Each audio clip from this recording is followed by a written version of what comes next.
while back.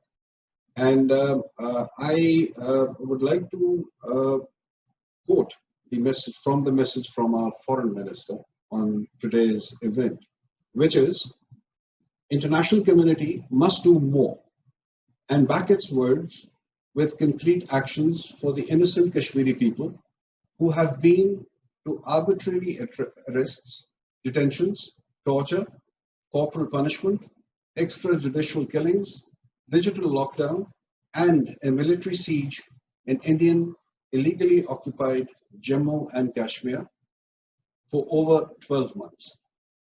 For a large part of the global population to continue to have faith in international justice, it is imperative that India is held accountable for its unacceptable actions since 5th August 2019. What is it like to be in Kashmir?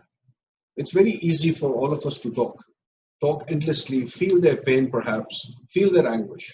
But it's also very important to know the views, the feelings, the anguish, the hurts that these people in Kashmir have been going through for so many years now. I take this opportunity to invite our next speaker, who happens to be from Indian illegally occupied Jammu and Kashmir. She is Ms. Mashal Khan Malik, and I would request her to take the floor. Thank you.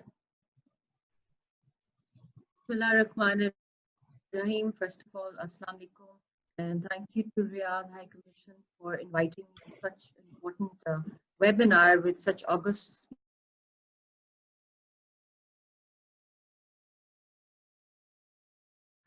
in the Kashmiri freedom struggle. But as we all know, that we have decades of struggle against occupation, and we have Palestinian speakers also, and it was very inspiring to listen to the previous speaker. But I think we need to realize that the centuries of the British colonial role in the Indian subcontinent, which ended in August 1947, as Winston Churchill put it, that it was a premature, hurried scuttle. So this ill-conceived flight of the British left certain far-reaching elements of decolonization process unfinished. And Kashmir's political fate happens to be pending since then. And we have over a dozen resolutions for right to self-determination that have stubbornly been stonewalled by India. But we need to realize, before we come to the main topic of our abrogation of Article 370 and 35A, we have seen over the past what India has been doing and how it has been treating this issue for so long. We need to introspect with a very broad brush approach. First of all, India's legal moves through the changing times have been different. First was that fraud document of accession between Maharaja Hari Singh and India. After that happened, then Nehru, the first Prime Minister of India, he took this issue to the United Nations.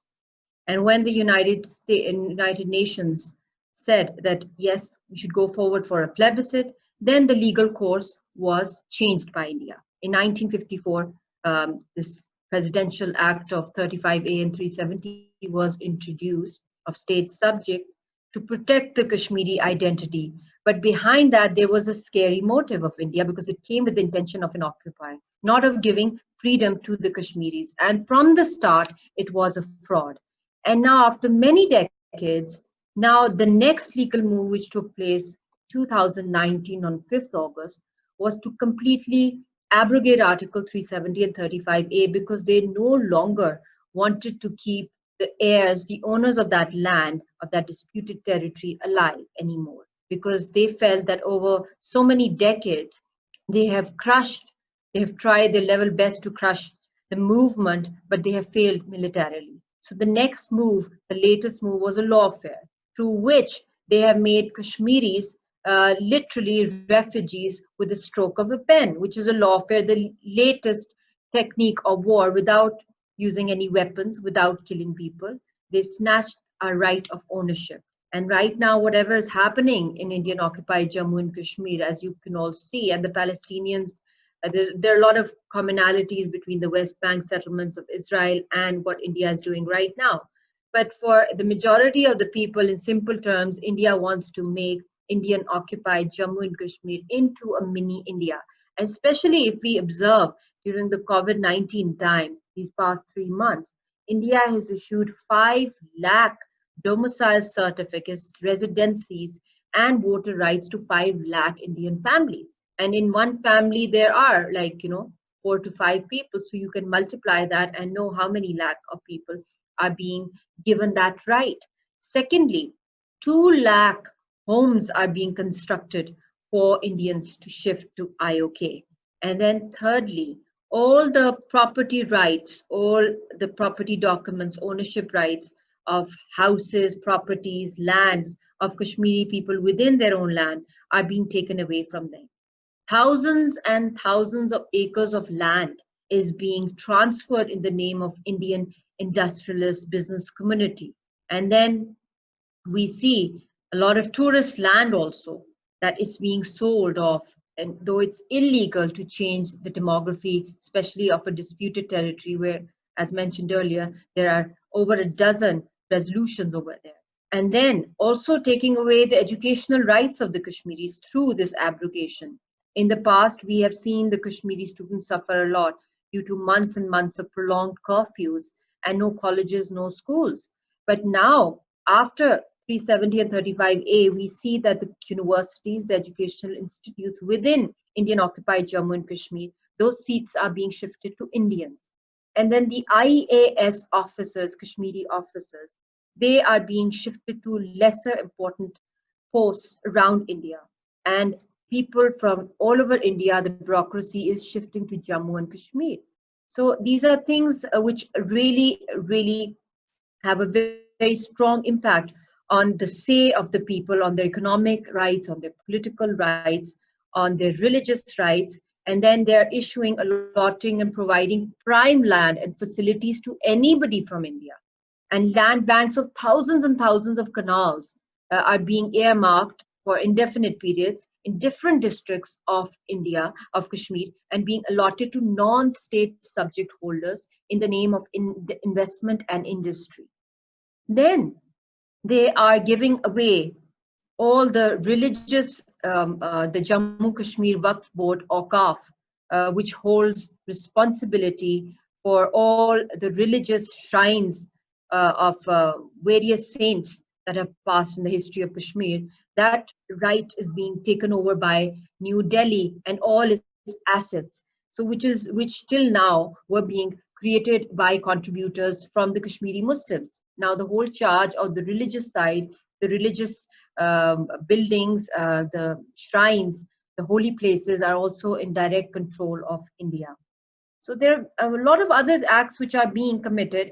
And then it's India's game plan is that in a year or two, they want to make this region almost 80%, where 80% Indians in it, and then get that plebiscite or right to self-determination implemented over there. So this is a big blow to our entire struggle, because for 70 years, Kashmiris were unarmed, defenseless, and combating the highest occupation. But now, after the occupational forces, we have the Indian public being given a green sheet by the state authorities to go and plunder the land of Kashmiris, take away their voter rights, take away their residencies, take away all forms of economic freedom that they have, very little freedom though they have, taking away the job quotas, the educational rights, the legal rights. The courts are being controlled by Delhi, and before the Jammu Kashmir prisoners, and most of them were kept within Indian occupied Jammu and Kashmir, but through this revocation, now they're being shifted to various other jails all over India, and they do not have any legal cover to protect themselves. So all these acts, which are part of the violation of international law, UN resolutions, International Human Rights Charter, international law, and Geneva Conventions, is a way of de-enfranchising and dismemberment of Kashmiris and literally making them extinct. So their plan of making Kashmir into a graveyard is at a very fast pace, especially in times of COVID-19. And then above all, the leadership that calls the shots, they're trying their level best to kill or to ban or to torture the top leadership and make this entire movement leaderless. So I think now our focus should be on ways of internationalizing the Kashmir issue.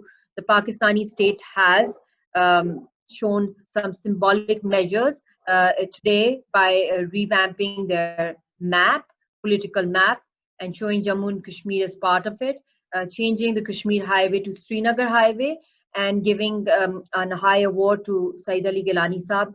These symbolic gestures are very important, but I think what is more important right now is to at least have a 5 to 10 year full-fledged policy on how to go forward in internationalizing it, because our main focus should be how first at short-term focus should be to stop this demography cosmetic change that India is bringing over there.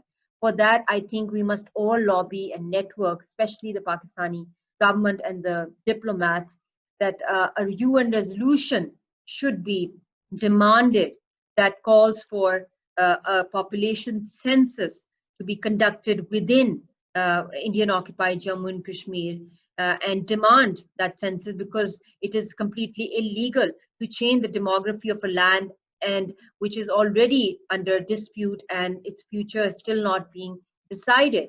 So I think it's very, very important, because for the past 25 years, if I recall, India has slowly and gradually removed the religion section amongst the population census, because it was their long-term plan to finally abrogate this and to create it into a union territory. So I think that is urgently required. Short-term urgent goals is a UN resolution to reject any demography changes and demand a population census. Secondly, I think what is very, very important right now for people who are in a lockdown, in a siege, in a curfew for the past one whole year, there's extreme shortage of food supplies, of vaccines, of testing kits, and then now you have the corona. So I think airdropping of food supplies and foreign intervention of fact-finding missions and international observers. So India is rejecting that, but we must accelerate that pressure. And as the previous speakers also said, I keep saying it, we need special envoy from the United Nations on Kashmir.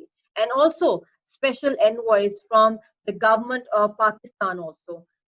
People should be selected who are stakeholders from Kashmir, or who are experts on the Kashmir issue, who know how the international world goes, who know the legalities, the historical aspect of Kashmir, the political aspect, and they can converse with the international world, keeping in mind the legal international obligations that have been violated by India. So it's very, very important to have Kashmir envoys also from Pakistan.